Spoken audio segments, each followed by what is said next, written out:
The sharp rhythm of my knife against the cutting board echoed through the empty kitchen of Golden Dragon's flagship restaurant. Even at 5 a.m., hours before opening, I found peace in the familiar routine of prep work. My name is Jennifer Liu, and cooking wasn't just my job. It was my heritage, my passion, and now my weapon. Still doing prep work yourself? How? Quaint. My cousin Michael's voice broke the morning silence. He stood in the kitchen doorway, wearing an expensive suit that had never seen a speck of cooking oil. Someone has to maintain our standards, I replied, not looking up from the ginger I was mincing. Did you need something? The breakfast service doesn't start for 3 hours.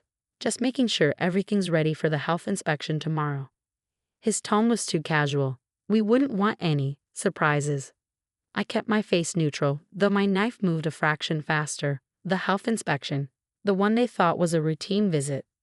What they didn't know was that I'd spent the last 6 months documenting every shortcut, every violation, every dangerous decision they'd made while expanding our family's restaurant empire.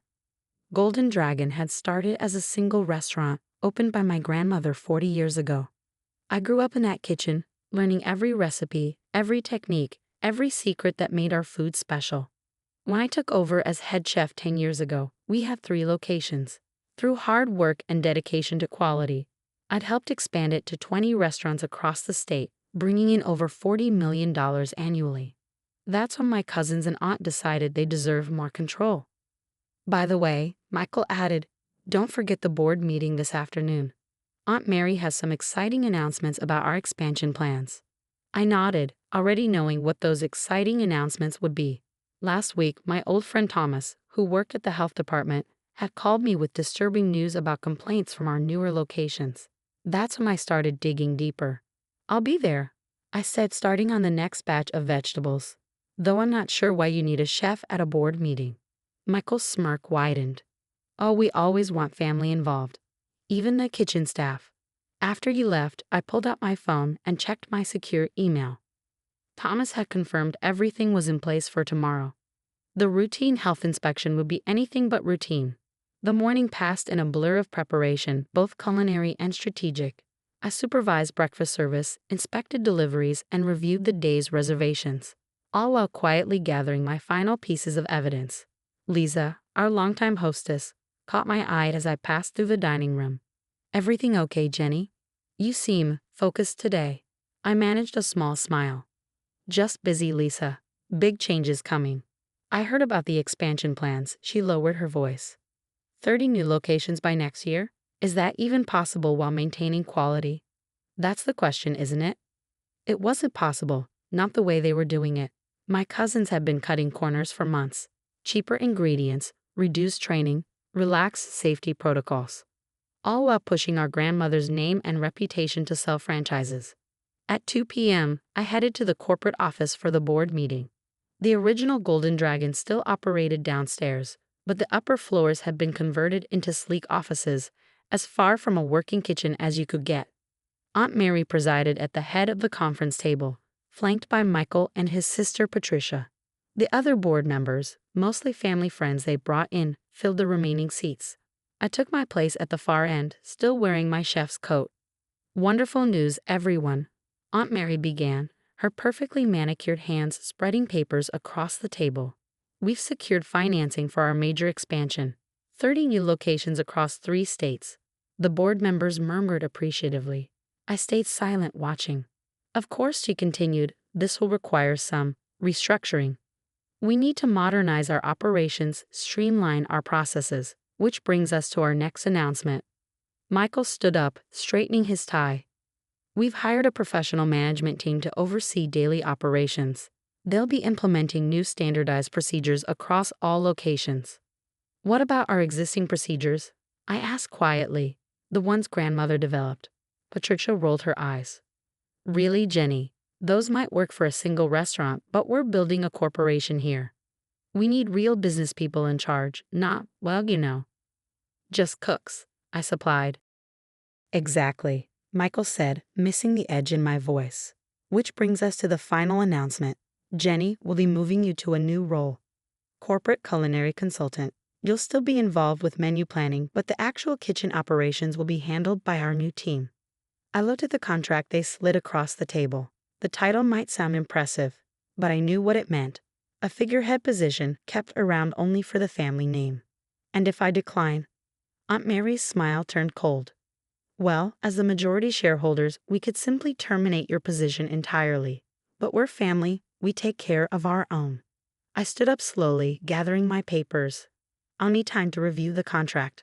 Of course, Michael said magnanimously. Take until tomorrow. After the health inspection, we can all celebrate the new direction of Golden Dragon. If only they knew what tomorrow would bring. That evening, I stayed late in the kitchen, methodically checking every station, every cooler, every procedure log. Not just in the flagship location, but documenting everything through our computer system. My mother had taught me to always keep records, and for the past 6 months, those records had been building into an ironclad case.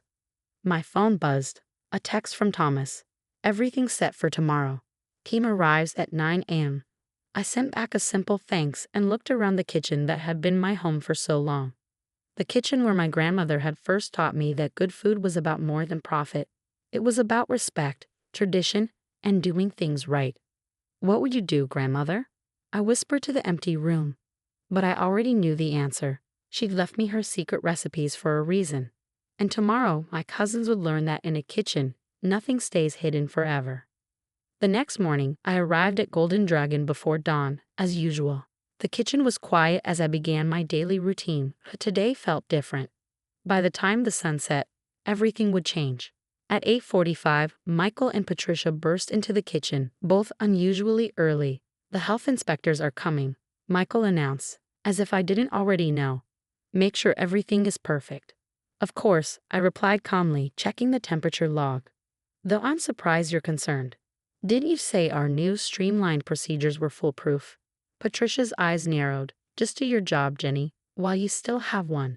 At precisely 9 a.m., Thomas arrived with his team. But instead of the usual 2-person inspection, he brought 5 investigators and a representative from the State Restaurant Association. Good morning, Thomas said professionally, showing no sign that he knew me. We're here for a comprehensive inspection of all operational aspects of Golden Dragon restaurants, including satellite locations. Michael's smile faltered slightly. All locations. But this was supposed to be a routine inspection of the flagship restaurant. Plans change, Thomas replied, pulling out a thick folder. We've received multiple complaints about your newer locations. Standard procedure requires a full corporate audit in such cases. I continued my prep work, watching from the corner of my eye as the color drained from my cousins' faces. The investigators spread out through the kitchen, checking temperatures, examining logs, taking samples. Ms. Liu, Thomas called out. As head chef, we'll need access to all your documentation. Of course, I said, opening my laptop. I keep detailed records of everything. Temperature logs, supplier invoices, staff training certificates, maintenance schedules, for all locations. All locations, Patricia interrupted. That's not your responsibility anymore. Corporate handles those records. Really? I turned to her. Then you won't mind providing those records to the investigators, including the changes made in the last 6 months. The next 4 hours were systematic devastation of everything my cousins had tried to hide. The investigators found evidence of improper food storage in 3 locations, untrained staff in 5 more, and critical safety violations in nearly all the new restaurants. These temperature logs have been falsified, one investigator announced, reviewing the corporate records. The digital timestamps don't match the reported inspections. And these supplier invoices, another added. They show you've switched to non-approved vendors for critical ingredients. Aunt Mary arrived just as they discovered the modified expiration dates on bulk ingredients at one of the new locations. What is the meaning of this? She demanded. The meaning, Thomas said firmly, is that your corporation has committed multiple serious health code violations. We have evidence of systematic negligence that puts public safety at risk. That's impossible, Michael protested. We have procedures. Yes, I finally spoke up. We do have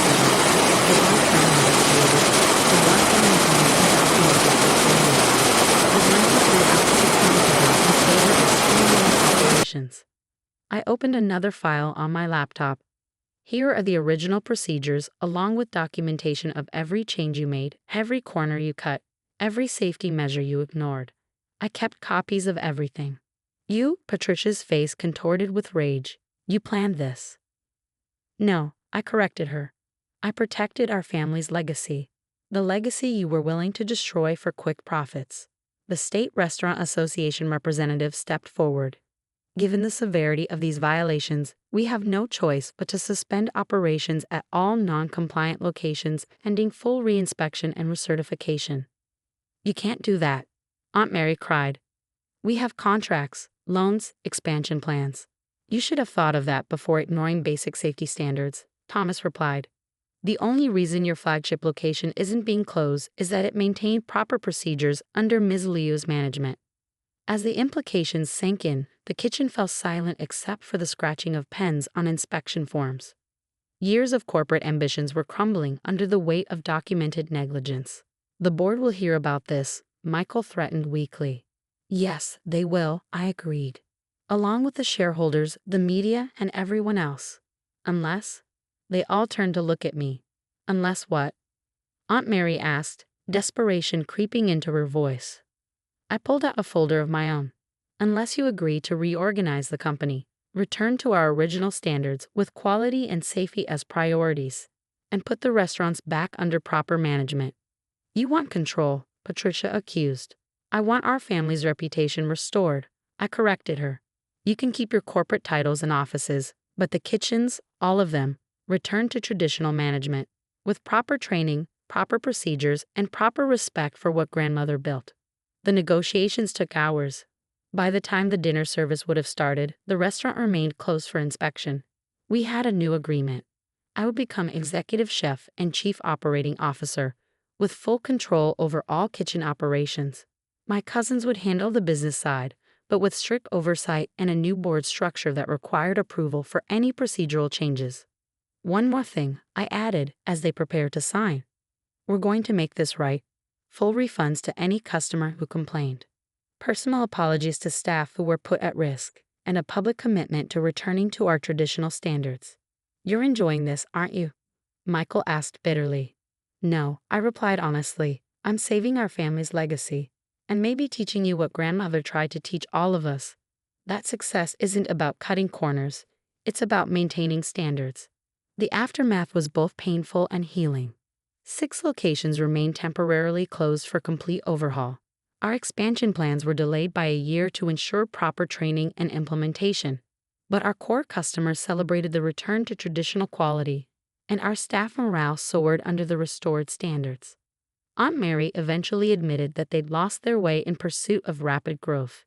Michael and Patricia, stripped of their ability to interfere with kitchen operations, actually learned to appreciate the complexity of maintaining quality across multiple locations. A year later, Golden Dragon was stronger than ever. We have fewer locations than my cousins had planned, but each one operated according to grandmother's high standards. Our reputation wasn't just restored, it was enhanced by our commitment to quality over quantity. One evening, as I finished prep work for the next day, I found Lisa standing in the kitchen doorway. You know what I overheard today, she said with a smile. A customer telling his friend that Golden Dragon is one of the few places that still does things the right way, that we care more about food than profits. I looked around the kitchen, spotless, organized, running exactly as grandmother had taught me. She always said that a restaurant is only as good as its standards, I replied. Not just food standards, but moral standards too. The health inspection that had exposed my cousin's negligence now hung framed in my office, not as a reminder of victory, but as a testament to the importance of maintaining principles. And in the kitchen, a new generation of chefs was learning the same lessons grandmother had taught me. That true success comes not from rapid expansion or cutting corners, but from respecting tradition, maintaining quality, and doing things right. Michael still jokes that I'm just a cook sometimes, but now it's with respect rather than derision. Because he finally understands what grandmother knew all along, that being just a cook who maintains standards is far better than being an executive who compromises them. As for me, I still do prep work every morning, just like always. Because some traditions are worth keeping, some standards worth protecting, and some lessons worth teaching, even if they have to be taught the hard way.